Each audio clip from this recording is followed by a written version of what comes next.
मां ने प्रसाद को सिरोधार्य किया और मूर्ति बोल पड़ी, सनुसिय सत्य यशीष हमारी, पूजहि मन कामना।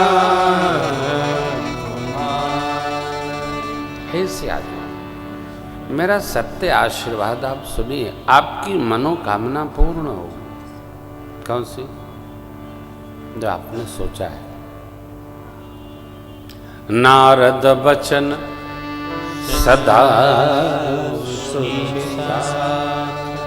सो बरु मिली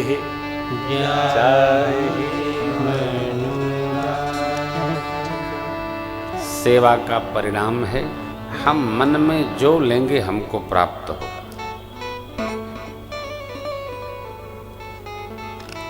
सेवा का ये फल है।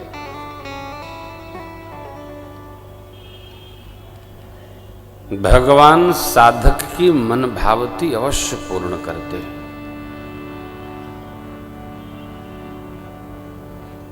जिसने जो मन में ठाना, सरकार ने सब माना, पूरा किया। नारद बचन सदा सोचि साचा, सो बरु मिली ही जाहि मन। जिसको मन में आपने सोच रखा है वही वर आपको प्राप्त होगा। कौन? मैं बोली, मन जाहि राचऊ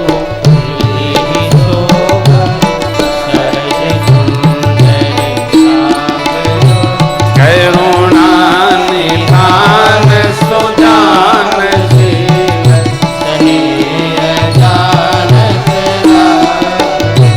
एहि भांति गौरी शीस सुनि सिय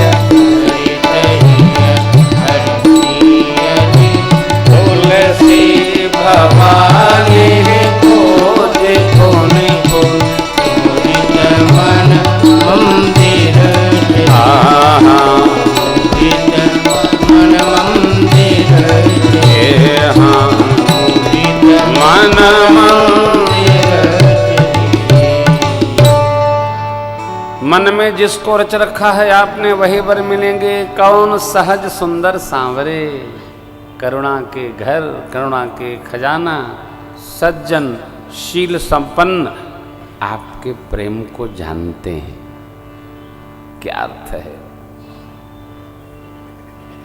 करुणा निधान, शीलवान, सुजान, स्नेह जानत रावरो, आपके प्रेम को जानते।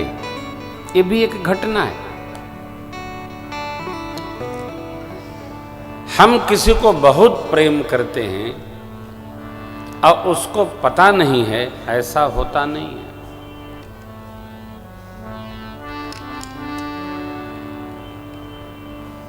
आप जिसको जितना प्रेम करेंगे, आप कहो न कहो उसको पता हो जाता है। भक्त भगवान को कितना प्रेम करता है, भगवान को पता होता है। क्यों? भगवान दूर नहीं है, भगत में ही है। प्रेम दूर नहीं होता।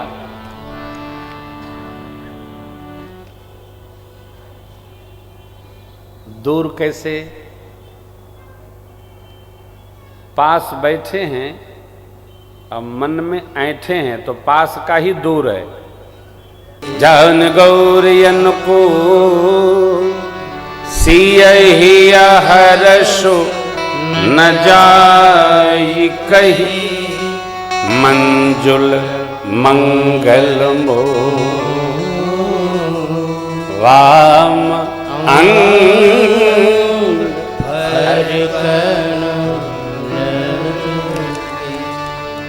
माँ को अनुकूल जानकर गदगद हो गई जानकी मैया, भामांग फड़कने लगी। आशीर्वाद मिला,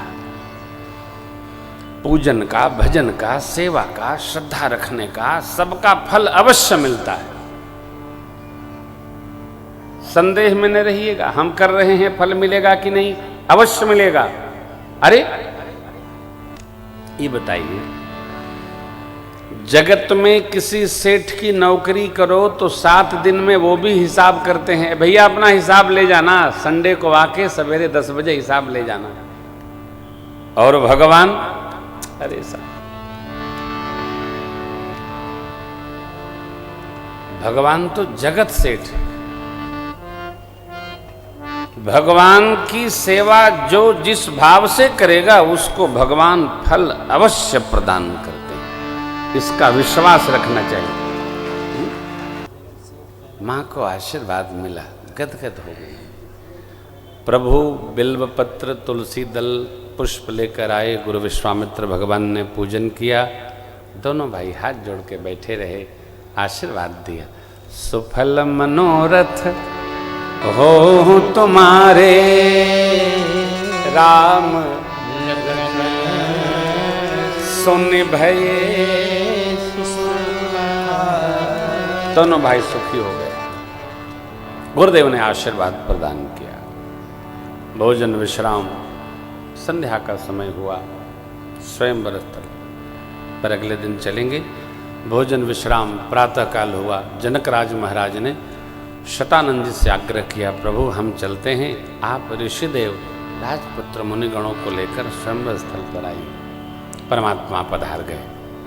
स्वयंवर स्थल पर गुरु सानिध्य में सब मंचन ते मंचयक सुंदर विशद विशाल, मुनि समेत दो बंधुतः बैठाए। भगवान को देखकर सब हार गए जो राजा लोग आए थे।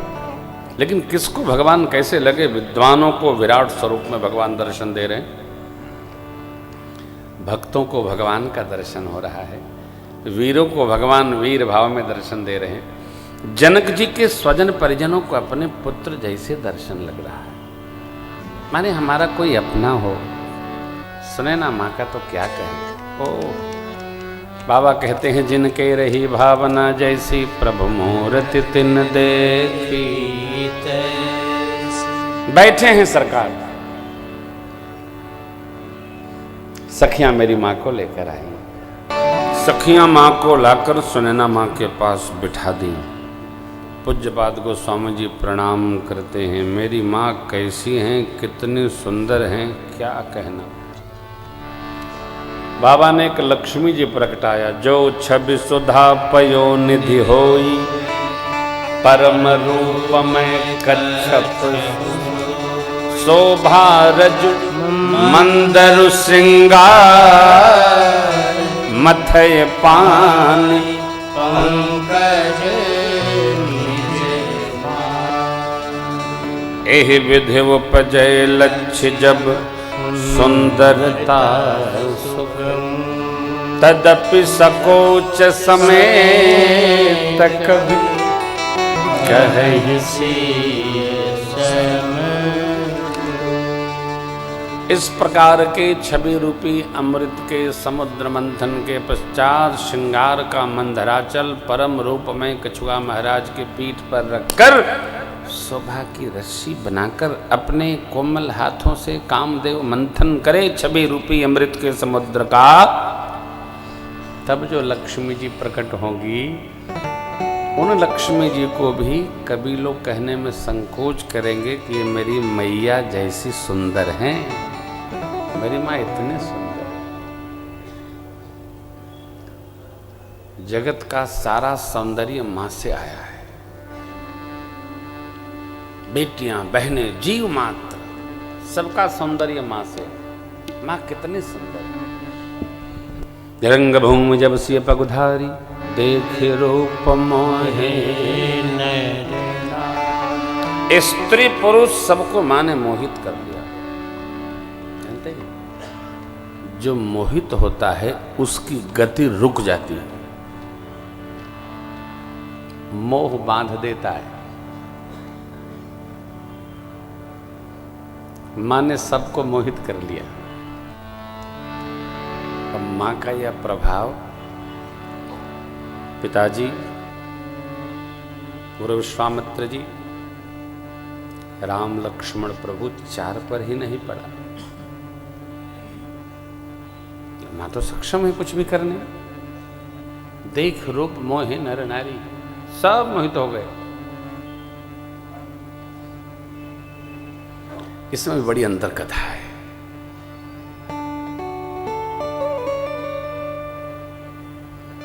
बैठ गई मैया। बंदीजनों को आज्ञा हुई जनकराज महाराज की। बंदीजनों प्रतिज्ञा सुनाई। प्रतिज्ञा ये थी कि भोले बाबा की इस पिनाक की जो प्रत्यंचा चढ़ाएगा, कैसे धनुष को झुकाकर डोरी चढ़ानी थी बस। बंदीजन क्या डर गए कि क्या हुआ, क्या बोले? बोले बंदी बचन बर सुनहु सकल महिपा, पन विदेह कर कह भुजा उठाई।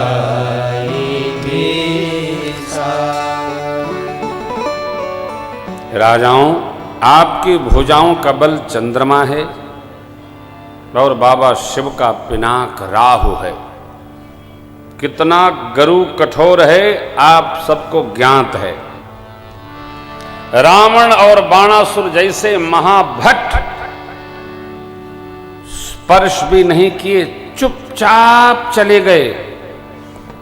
वही भगवान त्रिपुरारी का कठोर धनुष आज इस भरे राज समाज में जो तोड़ेगा, उसकी तीनों लोक में जय जयकार होगी। हमारे महाराज श्री जनकराज की लाडली जानकी जो उनका वरण करेगी।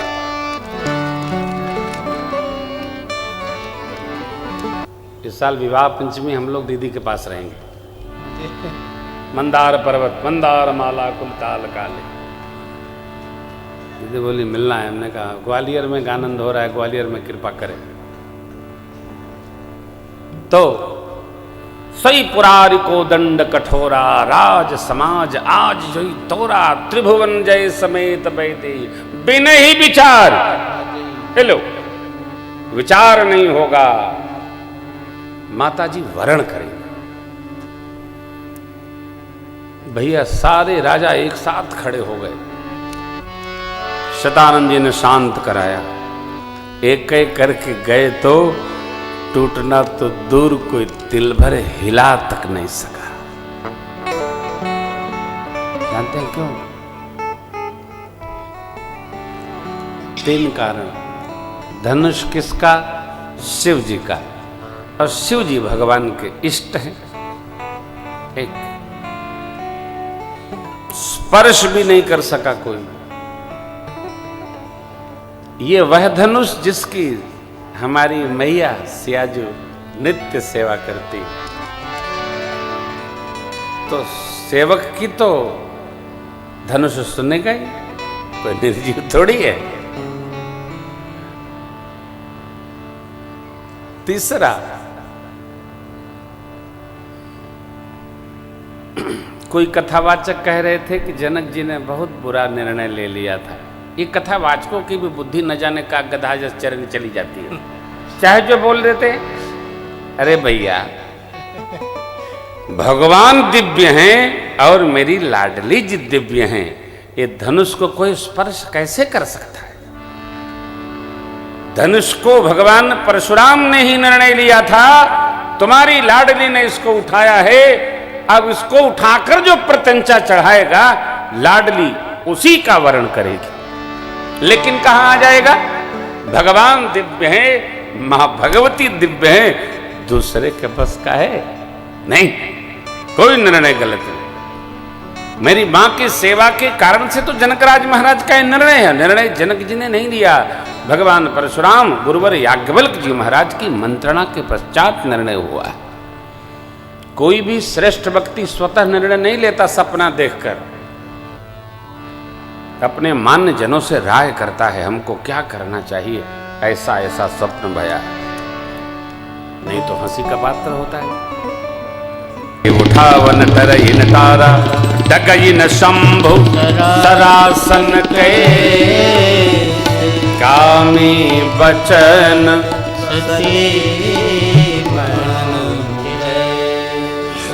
सारे राजा उपहास के पात्र हो गए। महाराज जनक विह्वल हो गए। समझ में नहीं आए क्या करूं क्या कहूं। अपने स्थान पर खड़े हुए। अति करुणा में जनक जी बोलते भय, दीप दीप के राजा महाराजाओं, मैंने जो प्रतिज्ञा ठानी आप सब लोग सुन सुन कर आए हैं। मनुष्य तो मनुष्य, देवता और दैत्य भी मानव शरीर धारण करके उपस्थित भये। कन्या सुंदर, कीर्तिवरेण्य, धनुष कितना सहज, लेकिन लगता भगवान ब्रह्मा ने इस धनुष का दमन कर कीर्ति वर्ण करने योग्य धरती पर किसी को भेजा ही नहीं है।